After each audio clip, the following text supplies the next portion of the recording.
Jambo la kwanza, utajuaje kwamba una hatima kubwa? Jambo la kwanza ni kukutana na upinzani usio wa kawaida. Iwe kwenye elimu, iwe kwenye ndoa, iwe mahali popote.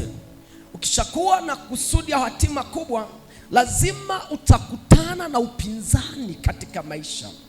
Aisa mtu ana kusudi kubwa la kwenda kwa mtu mkubwa, unashangaa anapita kipindi kigumu kwenye elimu, unashangaa anapita nyakati za kutisha kwenye maisha, unashangaa anatishiwa hata kuuawa. Lakini nataka nitangaze, haijalishi watakutishia, kusudi la Mungu ndani yako halitakufa. Sema amen. Wakati mwingine haujafanya kosa, hakuna kitu ulichokosea, lakini vita itainuka kukutana na upinzani. Hata kama hujafanya chochote, hata kama bado hujafanikiwa, wivu itanyanyuka, chuki itanyanyuka, kupigwa, kusemwa na hata kukataliwa. Hivi vyote vitamfuata mtu mwenye hatima. Mwenye hatima kubwa lazima akutane na upinzani.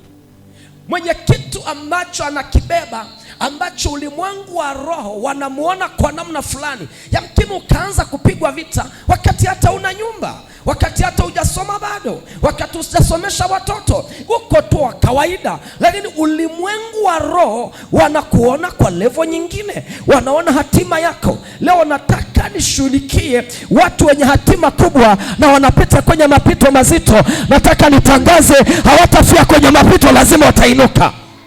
Hebu sema, sitakufa kwa jina la Yesu. Angalia kitabu kile cha Mwanzo.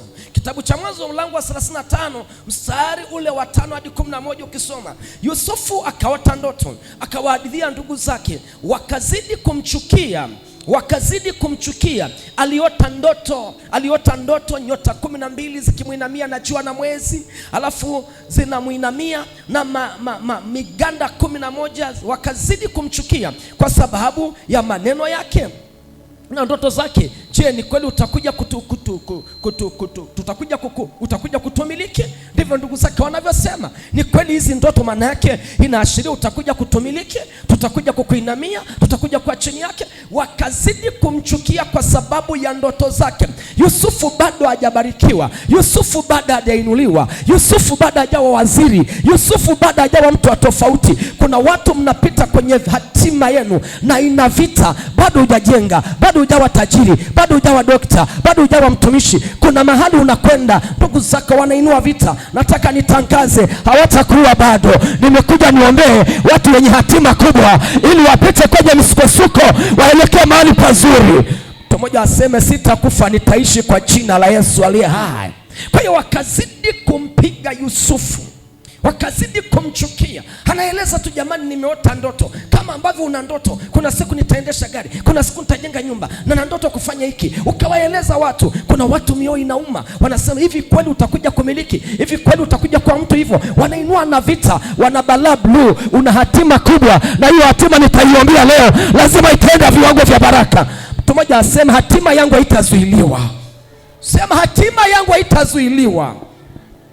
Sema, haitazuiliwa basi kwa sauti. Sema, haitazuiliwa.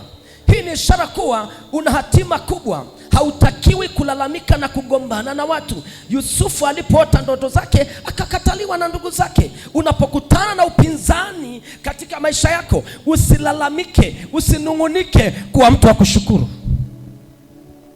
Kwa sababu unapolalamika unasababisha maadui waendelee kupata nguvu.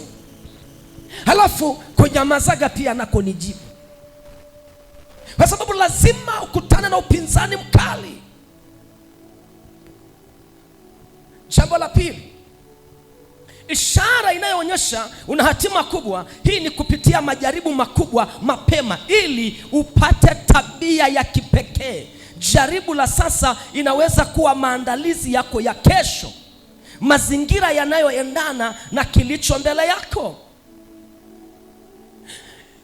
Kinachoonyesha una hatima kubwa ni kupitia kwenye majaribu mazito. Yaani kwa mfano, bado hujaenda kwenye ndoa, bado hujaolewa, bado hujajenga, bado hujawa mtumishi, bado hujawa nesi, bado hujawa mtu fulani, lakini ukaanzishwa kwenye mapito. kuwa karibu na Mungu, kuomba, kufanya ibada. Hii ni ishara hatima yako ni kubwa. Kwa hiyo roho yako na roho ya Mungu inawasiliana kwamba usilale, soma neno, nitafute. Na ndio kipindi ambacho utafia madhabahu, ndio kipindi ambacho utafunga masikio ya nje ili masikio ya ndani yapokee kitu kutoka kwa Mungu. Mwanangu, nakwambia hivi, watu wenye hatima kubwa hawana masikio za utafiti, wanazo masikio kutoka heaven. Nataka nikwambie, funga masikio ya nje, wacha kusikiliza maneno ya watu, sikiliza sauti ya Bwana. Sikiliza sauti ya Bwana.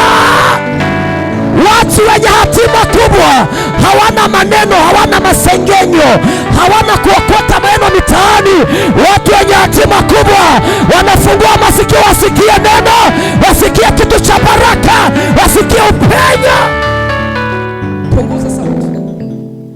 Mwambie mwenzako, watu wenye hatima kubwa hawana muda wa kusikiliza maneno, wana muda wa kumsikiliza Mungu.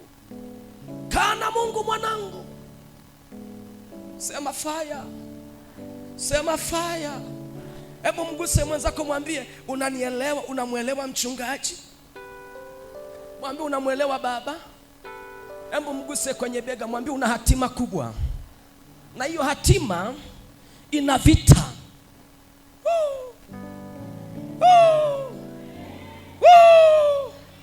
Mtu mwenye hatima kubwa haangalii watu wanasemaje. Mtu mwenye hatima kubwa haangalii mazingira inasemaje. Mtu mwenye hatima kubwa haangalii watu waliomzunguka. Mtu mwenye hatima kubwa haangalii vikao vingapi vinafanyika. Yeye anachojua, hatima yangu itafika. Yeye anachojua, ana kusudi la kimbingu. Yeye anachojua, sitakufa mpaka nimemiliki. Na kutamkia kwenye ibada ya leo, hatima yako itaachiliwa. Waliokamata hatima yako lazima watadondoka, lazima watadondoka, lazima wataishia njiani.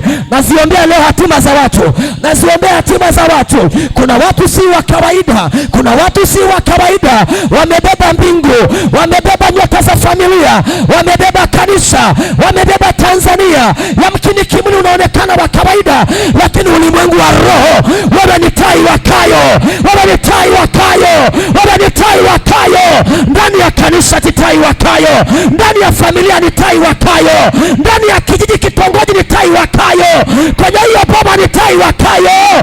Kwenye tumbo lako kuna wafalme watatokea, wanabeba hatima kubwa. Kwenye tumbo lako kuna walimu watatokea, wanabeba hatima kubwa.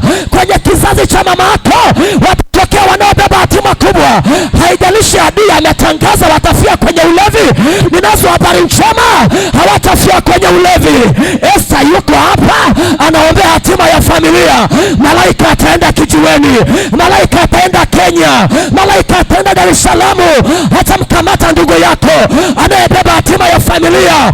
Watarudishwa fahamu zao, watakuwa watu bora. Mtu mmoja apige kelele, aseme nabeba hatima kwa ajili ya wengi. Sijui kama kuna watu wananielewa. Sema hatima yangu haitazuiliwa. Piga kelele, sema haitazuiliwa. Wangapi wananielewa? Wangapi wananielewa? Jambo la sita, tajuaje una hatima? Mabadiliko makubwa yanayokutoa kwenye faraja. Mungu hutoa vitu au watu ambao hauvizanii. Mungu hutoa watu au vitu ambavyo havihusiani na safari yako. Mwanzo inaweza kukuumiza, lakini maumivu yanaleta faida. Baada ya mafunzo kinakupata. Maumivu yanaweza kukuondolea katika matatizo fulani. Kwa vitu au kwa kimya, vyovyote vile, Mungu anaweza kuondoa vitu fulani kwa namna yoyote, kwa vita au kimya au watu fulani wakaondoka kwako tu. Ukiwa na hatima kubwa, maumivu ni jambo la kawaida, unatakiwa ufurahie. Kuna vitu Mungu ataondoa. Ukiwa na hatima kubwa, kuna vitu Mungu ataviondoa kwako. Ataviondoa. Kuna marafiki anaweza akawaondoa hata kama uliwakumbatia. Kuna washirika anaweza akawaondoa hata kama uliwakumbatia. Kuna wanakwaya anaweza akawaondoa hata kama uliwakumbatia. Kuna watu Mungu ataweza kuondoa. Kuna vitu ataondoa hata kama vilikuwa vinakusaidia kiasi gani. Lengo la Mungu ataviondoa kwa sababu wewe kuna level unatakiwa kwenda. Na wakati unatakiwa kwenda level fulani, lazima kuna watu ambao si wa level yako wataanza kuondolewa. Penda usipende, watakuacha. Kuna mtu ana hatima kubwa, ataanza kutenganishwa na watu fulani. Mume wake atatenganishwa na watu fulani. Kaka yake atatenganishwa na watu fulani. Mdogo wake atatenganishwa na watu fulani. Namuona mdogo wako kuna level anaenda. Namuona mama yako kuna level anaenda. Namuona kaka yako kuna level anaenda. Na kuna level utaenda. Kuna watu watatolewa. Kuna vitu vitatolewa. Rababa shakraba sanda. Ninatamka kinabii. Kuna level tunakwenda. Kuna vitu tutaondolewa navyo. Na saa Mungu anaviondoa vinaweza vikakuumiza. Ukabaki kujiuliza, nimekosea nini? Na vingine vitaondoka kwa vita. Unashangaa watu wanakuacha kwa vita. Unashangaa tu mnafarangana, mnagombana. Unashangaa tu maneno yananuka, unachafuliwa. Unasema jamani, mbona unanichafua jamani? Fulani akae tu, fulani akae tu, Aki akae tu. Yaani Aki yako unasema Aki, Mungu ameachilia vita na wamekusema vibaya. Lengo la Mungu ni ili akuache kwa sababu hataki kutembea na wewe. Rababa shaka, kuna vita ulikotoka vitainuka vitakuacha. Kuna watu watakuacha.